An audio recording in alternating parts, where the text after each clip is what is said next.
how to make page offline screen in Fotor. So first go to Fotor, and then you can just click on the search bar here, and then just type in Twitch, and then you can just click on Twitch offline banner.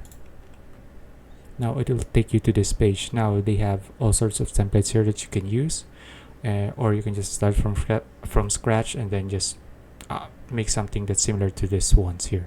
So if you want to make it fast, you can just select any of the templates here. So let's say I'm going to select this one. Now you just need to edit it. Let's say username. Let's say your username is like mine, HowToMastery. I'll just make it smaller. Okay.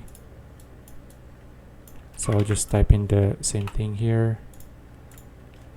Just edit them out. Then just paste it here. Then just delete it again. And something like that. And you can just change the background photo here as well if you want. But I'm going to leave it as is since it's cool. And then you can just, instead of I'm currently offline, you can just say stream is currently offline. Okay, just change it however you want, and there you go. Okay, and now you can just download it and use it for your stream on Twitch. Okay, so that's it. If you found this video useful, please like and subscribe for videos like this. See you in the next one.